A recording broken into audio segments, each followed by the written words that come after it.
Okay, so we're playing Lantern Control today, and pretty much got the nut draw here. This is like pretty much as good as it gets. So yeah, we'll see how we do today. Hopefully we'll be able to beat my opponent. Okay, so Flooded Strand. Okay, to a Temple Garden. Let's see, what is my opponent playing? Birds of Paradise. Okay. Alright, so let's see what we got here.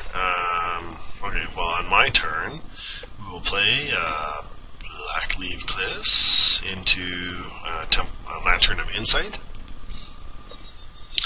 Now, it's best to usually cast Lantern on your first turn if you have the choice. Mainly because, let's see, what's he doing? Playing maybe some sort of Infect or something like that, maybe? Yeah, it's often good to cast this on your first turn because it's less likely to get countered when your opponent's like tapped out like this.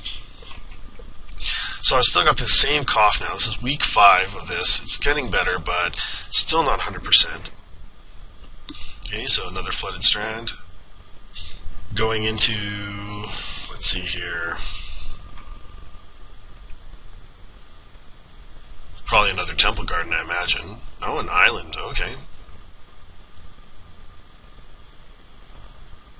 Okay, so let's see, I don't mind picking up a Copperline Gorge, that's pretty good.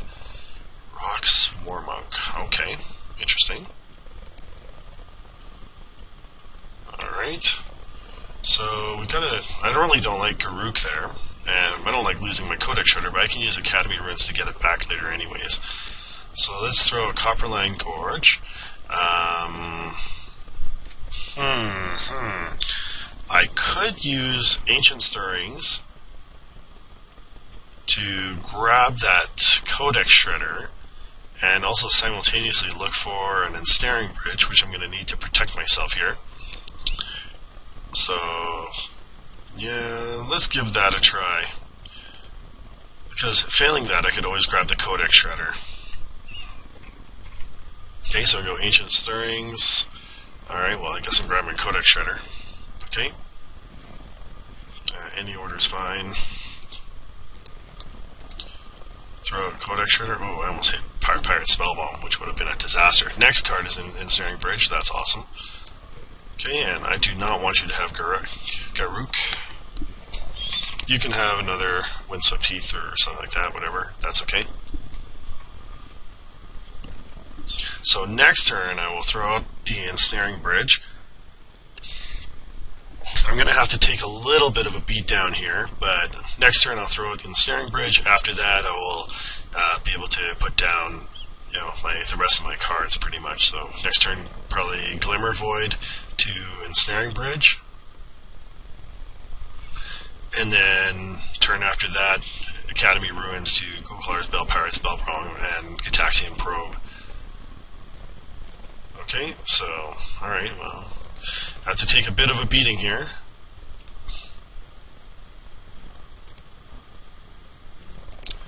Alright, going for 5. I'm on a pretty tight clock here, but should be able to get my hand size down pretty quick. Okay, so tap, tap, tap, Ensnaring Bridge out. My opponent can have another Birds of Paradise. That's not a huge concern for me.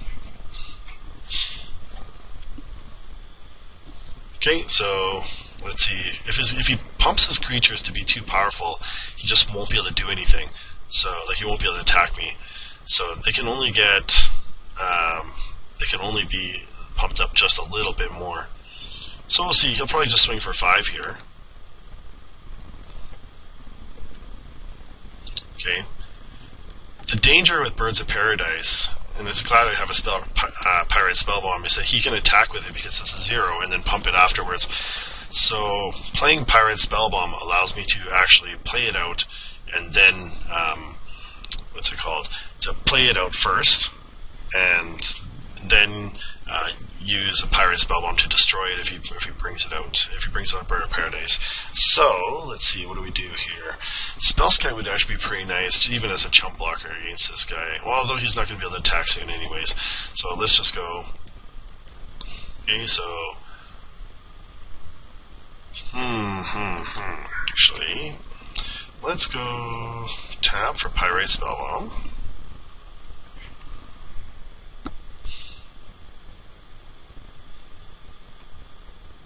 Okay. So, exile target creature. Okay, this is just a pump spell, basically. I don't really care about that. Okay, so play Ghoulcaller's Bell.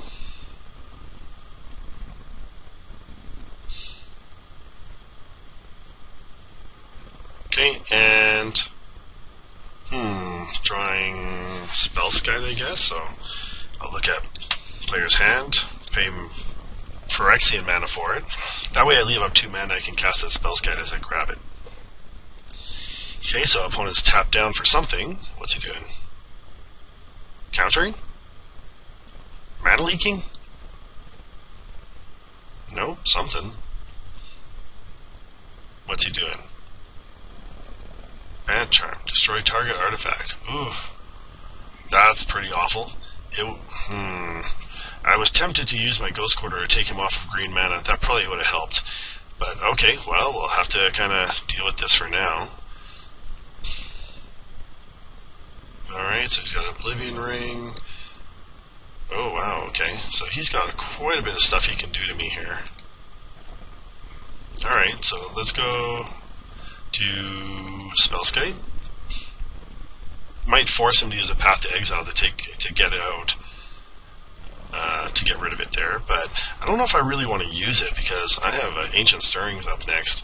So if he paths this, I don't think I'm going to search.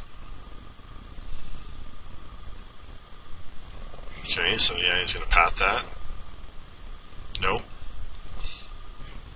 I don't want to search. Okay, he's going to hit me for 5. Now, if I don't draw that Ensnaring Bridge next turn, I'm pretty much toast.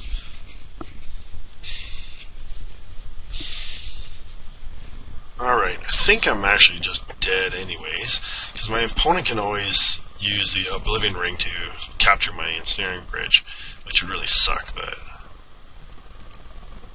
Alright. Alright, so let's go green for Ancient Stirrings. Alright, we'll go Color's Bell. Okay, and I got no protection, concede game. Alright, well, give him the GG's. The thing with Lantern Control is that you don't want to waste a lot of time trying to force a game that you know you've lost. Because often the games take a long time, so it's kind of difficult to play it out like that. Like, if you're just wasting time, basically it's not going to be good for you. Okay, so let's go get rid of, I think Inquisition is actually pretty good. Gitaxian Probe, maybe? Let's see, anything else? No. No. Well, no. No, I don't. Oh, this would actually be pretty good against Birds of Paradise. Because what you do is you get out your bow, and then you add a +1/+1 counter to Birds of Paradise so they can't attack. Would you like to play first? Yes, I sure would. Well, this is actually pretty good, so... Although it's a 1-lander, it's still not great, but I think we can keep it. Because I've got a Mox Opal, and so I can do turn 1 Ghost Quarter to Lantern. Okay, so... And then turn 2 Codex Shredder and Mox Opal and get out Ghoulcaller's Bell. Okay, so... Enchant creatures all you want.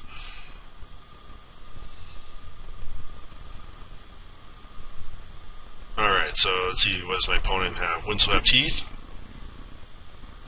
Okay. Alright, so let's go turn to tap for Codex Shredder. And then play Mox Opal. Okay, so now I have Affinity on, or Metalcraft Online. I can tap to add 1 and play Pithing Needle. If he lets it go, I'm gonna put on Windswept Heath. But he should crack this right now if he's smart.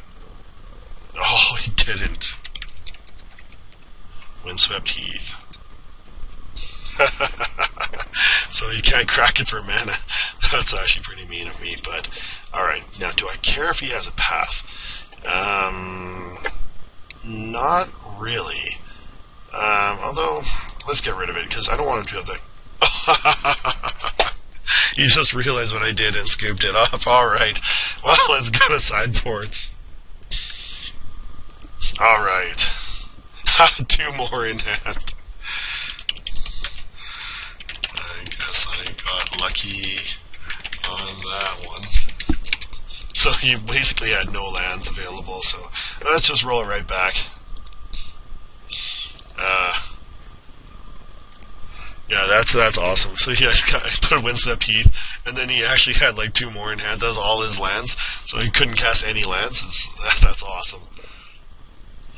So, that's just the worst.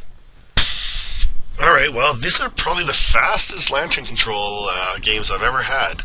Oh man, I'm getting really great draws. So, I can do, I'll keep this. Turn 1, Glimmervoid to Lantern. Turn 2, Glimmervoid to Ghoulcaller's Bell. Okay, so I have to go Glimmervoid to Lantern, okay, to get an artifact out. Another Lantern, okay. Getting another Lantern is not necessarily bad because it forces your opponent to shuffle their grave or shuffle their library if you sack it. So having 2 out allows you to have another out there. Alright, I'd rather pick up another land though, but well, I'll take it. Alright, so let's see, this is Ghirapur Speaker. Okay, I'm not too concerned about it. Sounds like famous last words, but I really would like to get that land. What to do? Alright, so let's go... Tap. I think I have to let him have it. Well, no, I don't have to. Alright, let's go to Ghoulcaller's Bell.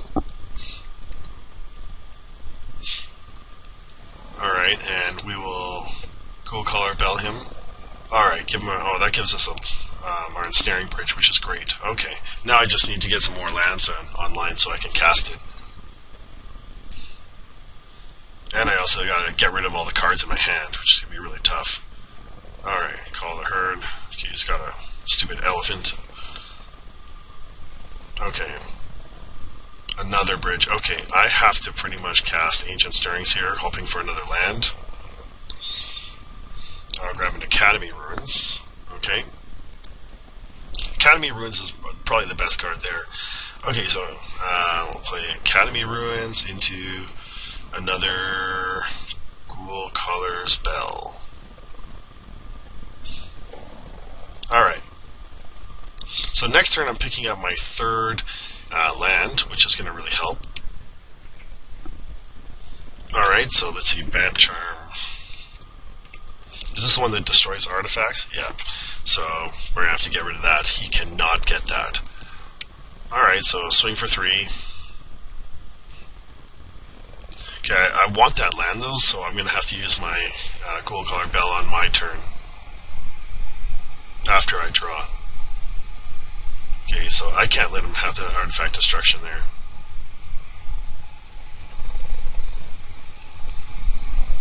Okay, so we're going to play that out, and we will cast... Okay, now before I put that out, I'm going to throw out Spellskite.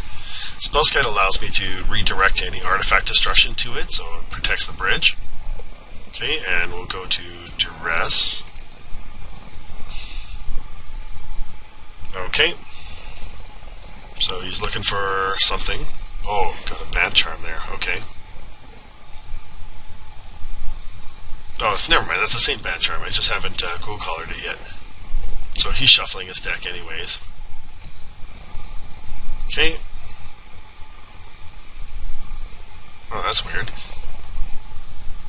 Okay, create a worm token with trample. Alright. Okay. Let's see what I can do here. So what's he got? Unflinching Courage. Alright. Alright, so this Ghoulcaller Bell.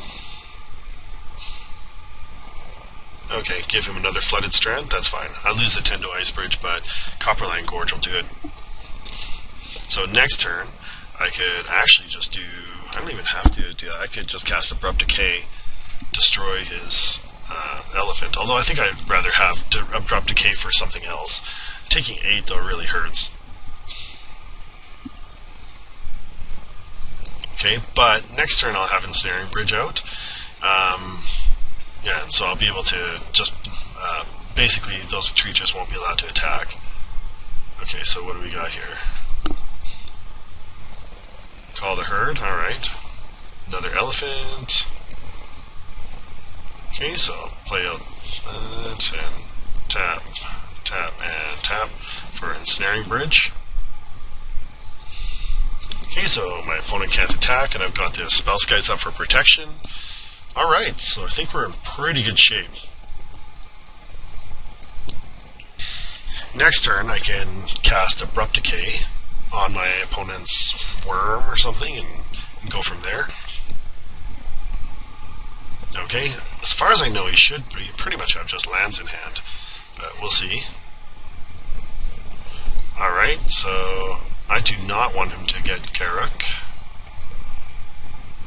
So, no. And yeah, I can take another Ensnaring Bridge. Okay, so let's throw that out. Ensnaring Bridge. Okay, it's a double bridged for protection. Another lantern. Okay, and go. Okay, I just want to remind my viewers that the screen might appear to jump from time to time. It's because I'm coughing and I'm pausing the video recording so that you guys don't have to listen to me cough into the screen. Alright, so yeah, that's just my way of not having you get just really hateful on me. Alright, so opponent's going. I think I pretty much have the lock on him here. It's going to be very hard for him to get out of this. Alright, well, let's go pay 1 mana, cast Pithing Needle, and it's either going to be on Windswept Heath or Flooded Strand. Probably Windswept Heath. Oh, and my opponent scoops it up. Alright, so Lantern Control. Lantern Control does it again. Alright, well, remember, if you do like these videos, to like and subscribe. If you do have suggestions, throw them in the comments, and thanks for watching, and I'll see you next time.